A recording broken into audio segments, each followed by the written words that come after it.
Well, hello, everyone. Welcome to another episode of Connected by Community, brought to you by Ballantine Capital Advisors. I'm Anthony Colincheco, one of your hosts. With me is Cameron Cannon, another host. And with me is Caroline Hendrix with Fifth Ave Media. I got that right. Yes. Okay, great. Yeah, good job. Thank you so much for joining us. Absolutely. We really appreciate it. And before we get started, why don't you tell our audience a little bit about yourself, personally and professionally? Sure. So I graduated from Clemson with a bachelor's in marketing degree and brand communications with that as well. I always knew from a young age, like middle school, high school, that I wanted to own my own business one day. I grew up in a very entrepreneurial family, so I definitely got that trait from them. But very entrepreneurial family. I mean, lemonade stands at like 10 years old. I actually started my own cake baking and decorating business at 11 or 12, I think. I was doing like cake decorating competitions and everything, and turned it into a business where I was actually like making cakes for people and decorating them, not just competing with it. So I did that for a little bit. And then throughout high school and college, it kind of, was a little too time consuming to be able to focus on school. And there's a lot involved with the, baking the cakes, decorating them, just very time consuming. I didn't really have the time for it. But then as a marketing major at Clemson, I took some social media classes and some design and brand communication classes. And I really fell in love with social media and content creation and the whole design side of marketing. I really loved. So once I graduated, I kind of decided, well, this is what I have a passion for, and I know I want to start a business, and I can definitely start a business doing this. So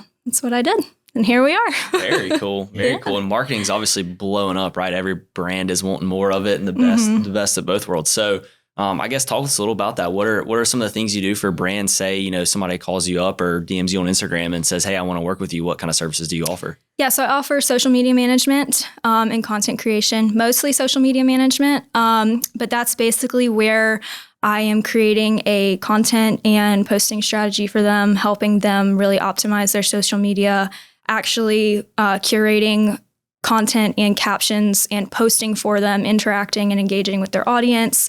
It really just depends on the needs of each client, but those are pretty much the basics of what I do. I just help them grow and elevate their social media. So it's like an outsourced marketing specialist, basically. Pretty much, yeah. Cool. Yeah. So is it mainly like small businesses that you're working with? I guess is that kind of your niche clientele? Right now it is. I am looking to eventually expand, but I've only had this business for not even a year yet. So starting out, with smaller businesses, and I think a lot of smaller businesses can really utilize social media even more than those larger corporations. Because a lot of people know the larger corporations already. And so it's a very good tool for the smaller businesses to use and utilize because everyone's on social media nowadays. It's very hard to find people that don't have social media. Even the older generation, they're hopping on there. If they haven't been on there recently, they're hopping on. So it's a great tool for small businesses to utilize. And the platforms that you're using, is it primarily Facebook and? Primarily Instagram and Facebook. I have done some TikTok, but really it just depends on my client and what their focus is on, where their target audience really is. So if one of my clients has a younger audience, TikTok, Instagram, that's going to be the main focus for them. But if it's an older, middle-aged and older audience, Facebook, LinkedIn, that kind of stuff, even Instagram for that. But it really just depends on their target audience. And on the content, we do so much social media. Have you seen more success with personal things or, more business related on social media? I think it really just depends, honestly. I have seen success business-wise. I personally don't really even use my personal Instagram or social media anymore, just because I'm so focused with doing everybody else's, and my business is Instagram and everything, or social media. But it really just depends. If you're using it for personal reasons as an influencer, there's a lot of growth opportunity there. But if you're using it as a business, there's also lots of growth opportunity there too. It just depends on what your goals are for whether it's personal or business-wise. Yeah, we do so much, and we usually on Wednesdays we do like a like a family staff post or something. family post, and we just find that our audience just love those posts. A lot of people actually like to see that, businesses showing, kind of a behind the scenes, not always just selling and promoting their products and services, but also showing kind of a relatability there, because people can relate to that. People can relate to family matters and just kind of more laid back stuff. They don't always like to be having products and services shoved in their face. They want to know you're a real person. Exactly. They want to be able to relate and get to know you. And that's a big thing with one of my clients now. They're actually an up and coming rock and roll band. And showing not only their music and their shows and the artist side of them, their audience likes to see the relatability. They are younger, they are in their early 20s. So their audience does like to be able to relate with them, we're the same age, they do this stuff too. They're off doing all this music stuff, but like, they're also like real people. They're not just these big, like we look at celebrities and stuff and it's like, are they even like real people sometimes, But being able to have that relatability really kind of brings it down to earth. And a lot of people like to connect with that. To be successful in, social media, how consistent do you have to be? Again, it depends on your audience and your goals. What works for one account isn't going to work for another. Typically, I would say posting no less than 3 times a week. But of course, the more that you can post, the more reach and engagement you're going to have. But really should be focusing on quality over quantity, because you can be posting 2 times a day and not have great quality, and not have great quality content, and it's not going to perform as well if you're posting 3 times a week, but it's like really value-packed quality. Cool. One thing that I know we looked at some and that you hear a lot of people talking about is like SEO and like buzzwords and stuff that you can throw in there. I guess, how important is that? Is that something that you look at for your clients as well? Yeah. SEO is really important. So hashtags basically act as SEO for social media. And you can now actually optimize your captions and your bio, especially like in Instagram. Instagram algorithm picks that up. So you're going to want to make sure that you are including SEO and keywords in your bio, in your captions, in your hashtags. In your hashtags, you generally want to hashtag what has to do with your niche, your brand, your location, in the whole kind of industry. And then if there's specific things to that post, you want to hashtag those as well. Adding your location to your post, like where you're, how you can put like your like a located geotag. Geotagging it. That also helps a lot. And in your profile, you want to have your name, exactly what you do, and a call to action. Cool. That's very interesting. I never even thought about that in the bios and stuff. Mm-hmm.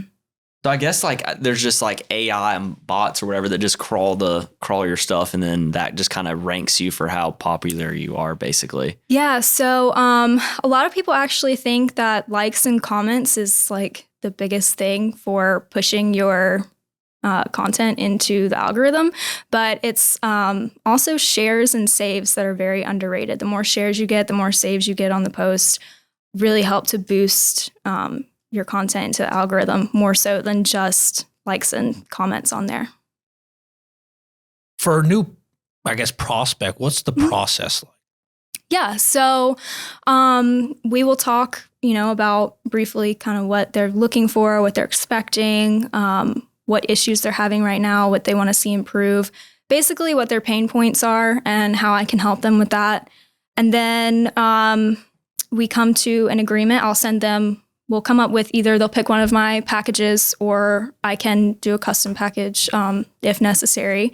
And we'll agree on the services, and then I'll send them over a quote. And once we agree on that, then I will send them a contract and they'll sign that. And then after I get the signed contract from them, I'll send them over a welcome packet and a questionnaire for them to fill out so I can really get to know their brand a lot more, so I can create a good strategy for them. And so that's the onboarding process. And then typically after I get that questionnaire back, I will review it. and hop on a call with them, a day or two later, and really kind of dive into, here's what I'm thinking for your strategy, get feedback from them, and then actually start creating content and posting for them within a couple days after that. Very cool. Yeah. So in that, excuse me, sorry, in that process, what has been the common theme, I guess, for some of your clients? A lot of pain points with clients is their engagement and their following. And I like to tell a lot of them not to really, although following is important, should really be focusing more on building a community within your followers and on the platform that you're on, because you can have thousands of followers and not have high engagement rate or not have high sales conversions. So really focusing on not necessarily the number of followers that you have, but the quality of the followers that you have. That's a big thing. But really, they don't really have the time to put into creating content and posting consistently. And consistency is really what the key is, having a consistent posting strategy is the best thing, honestly. I know one thing you mentioned earlier is like the quality too really matters. So I guess if you're posting you're making your own content or they're sending you pictures, how important is it to have, not only clear pictures if you're using pictures, but it looks good, it's eye appealing, Yes. It's not some ugly thing that, I put together because I suck at doing content creation, right? I guess how important. It's not a selfie? Yeah, it's not a selfie. How important is that to have it? It's really quality and looks good. Most of the time it's very important because they are visual apps. So you want to have something that's eye-catching and that seems like good quality, not like you just filmed a 30-second random video and posted it and threw a caption on there, But you definitely want it to be quality footage and images so that it's very clear for your audience to view. And it provides them, again, relatability when they can... Actually, I learned this in one of my marketing classes. When you post on social media or any marketing, if you have a human element in there, even if it's just a hand, it performs better than if you have marketing material without any human element in it, because it shows relatability, like people can relate to it. So I thought that was really interesting, and that's not something that a lot of people think about. But if you have a human element in, like I said, it can just be a hand, in your images and videos, it actually helps perform better than without having that. Interesting. Which is pretty cool. I would have never known that. Yeah. Ever. On what are some basic tips, I guess, if, I just started a company, I want to get on social media. What are some high level basic things that I could do to be successful? Yeah. So first I would say make sure you're optimizing your profile as much as you can, like I talked about in the bio with the keywords in there. Really get to know your audience. Set a target audience, create a an audience persona. So who's your audience? Like you can create a character for them, give them a name and activities that they like to do, interests they have, people they follow, accounts they follow. And that will really help you curate who exactly you're trying to reach. And you're not just throwing stuff out there hoping it sticks with someone. So I would get to know your target audience and then also set goals for your social media, because if you don't have goals to work towards, you're just kind of throwing spaghetti and seeing what sticks, to the wall. So having goals, definitely. Posting with a purpose. Don't just post random stuff. Make sure that your posts are aligning with your goals, whether that is, to inspire people, to bring awareness to a brand or a product, to be educational, entertaining, if that's something that aligns with your brand. But just make sure that whatever you're posting has a purpose and aligns with your brand. Like if there's a trend that's popular, if it doesn't fit with your brand or your niche, don't hop on it. I feel like a lot of people feel pressured to join in on those trends, but if it's not going to work if it doesn't align with your brand, then it's not really worth even. So we can't do our TikTok hopping on dances. it. Yeah. Yeah, I don't think that would work out very well. I mean, you can, but it might not perform as well. Just make a fool of yourself for no reason. So I guess on the business side, I mean, you mentioned you graduated Clemson recently and are kind of young, but entrepreneurial. How has that worked? How is it building a business? Fun, stressful? Any tips on that as well? It's kind of a combination of everything. There's a saying, I quit my 9 to 5 so I can work 24/7. And that's really kind of how it feels. Constantly working. Like yesterday, I worked literally from the time I got up till about 11:30 last night. Like I worked all day yesterday. But of course, not every day is going to be like that. And the beauty of what I do is I can work from anywhere if I have Wi-Fi and a connection and my laptop. I can travel and do it, which is awesome. But being an entrepreneur, it's stressful sometimes. It's very fun, and it can be challenging. You definitely have to have the entrepreneurial spirit to stick it out. It's not for everyone, but anyone can do it. If they really, really work towards it and want it bad enough. Gotcha. What are your goals for 2023? My goals are to onboard as many clients as I can handle, honestly. But really just growing my business, growing my platform, really helping share value-packed content with my followers.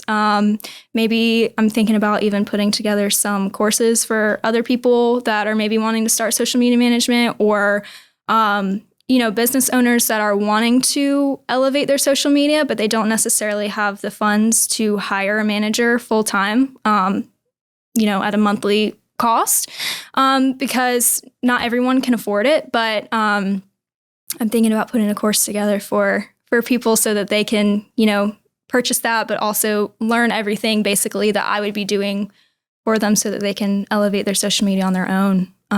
Really just building my business as much as I can. I feel like I'm starting to finally hitting that breakthrough and just ready to take it as far as I can. And on KPIs, you start this program and you got it going for a few months. What are some of the KPI measures that you're sort of looking at to see if it is successful? Yeah. So one obviously would be conversion rate. How many people are actually purchasing? How many people are coming back to it? If people are wanting further courses or further tools, like a content calendar template where they can plan out their content. I do actually have been offering like monthly content calendars that people can purchase where it's got a month of content planned out. So again, like if they feel like they can post, like they can handle the posting and be consistent and all that, they just have a hard time coming up with content, knowing what to post. Because that can be hard too, knowing what to post and when to post. Coming up with content can be kind of difficult sometimes. Even I sometimes am like, okay, well, what kind of content what's new that, hasn't been totally done too many times, But really just seeing how many people are interested in that and are converting just from interest to actually purchasing. When to post? I got a great question. When do you post? Yeah, so there are like general times that you can post on Instagram. Lately, it's actually been very early in the morning, like 1 a.m., 2 a.m., like very, very early from what I've been seeing. But you can also utilize the tools, like the analytics tools within Instagram to see when your specific followers are active. So you can see the most active times of the day, and you can also see the most active days of the week. So that really helps you plan out when you're going to post for your specific audience. So like it might be 1 a.m., 2 a.m. for all of Instagram, but your audience specifically might be most active at 5 p.m. at night. So I go off of the account's analytics to see when the best time to post. And does Facebook give some of those analytics as well? Yeah. So if you have a business or a creator account, I believe on Instagram, you have access to all of those tools. Meta Business Suite also gives you access to all of that stuff for Facebook. And you can connect your Instagram to that as well. So you can view the analytics for Instagram and Facebook within that one suite. Awesome. Cool. How creepy is it? Have you learned anything creepy about like how much people are actually getting tracked and how much, the clients have no clue what they're actually, getting fed because like, when they're active, when to post. I mean, it's just kind of crazy. As far as like posting times, not quite. But I did actually learn a lot in my marketing classes that kind of creeped out a lot of people in my classes, to be honest, because I don't know if you've really ever noticed this, but if you're talking about something or you're in, like I've been near a Chick-fil-A and I've been scrolling through Instagram and a Chick-fil-A ad pops up, not even talking about it, but like it's within a certain mile radius of me. Or like the other day, my mom was talking about getting a bread maker because she wants to like try to make her own bread or something. And when do you ever see an ad on Instagram for bread makers? Never. Never. But later that day, there was an ad for a bread maker on her Instagram feed. So social listening is a big thing. A lot of people don't realize it. But yeah, it's listening to everything you're saying. Ooh, that's scary. What you look at, what you interact with, that all goes into the algorithm to what gets pushed to you as well. So. Yeah, I have noticed that. Like I looked up like a snowboard or something on Google, and then next thing I know, I'm getting ads on Instagram for like snowboard websites or something. And I went back to a flip phone. Did you? I mean, honestly, you might have to. That's crazy. Crazy. Well, we have a signature question that we like to ask. Anthony, I'll let you. What makes you tick? Well, I have the entrepreneurial spirit. So just building my business as far as I can. You know, I want to be successful. I have goals for the type of lifestyle that I want to have. I want to be able to travel. You know, when I do start having kids and have a family, I want to be able to be home with them. And, you know, this business really lets me do that. And it gives me the opportunity to really live whatever kind of lifestyle I want if I'm making the means to be able to support that. So not only is that a pushing factor for me, but it's also something I'm really passionate about and I really love. You know, I can be working for 4 or 5 hours straight and it feels like 45 minutes, you know, it's not work to me. So, I mean, it's work, but it doesn't feel like work to me. You know, I really enjoy it. So that's really what pushes me with it a lot. If you find something you love to do, you'll never work a day in your life. So that's awesome. Well, thanks so much for coming on. And what's, I guess, the best way for, you know, future clients to contact you or people that are maybe interested about learning more about your services? Yeah, they can find me on Instagram at 5th Ave Media, Facebook as well, LinkedIn, same handle. But those are the 3 major platforms that I am on. So they can just shoot me a DM through there. My phone and email are also linked on those. So they can either send me an email or call me or just DM me. Either way. Awesome. Very cool. Great. So thank you so much for joining us. We really appreciate it. Thank you all for listening to another episode of Connected by Community brought to us by Ballantyne Capital Advisors. Go out and make our community great.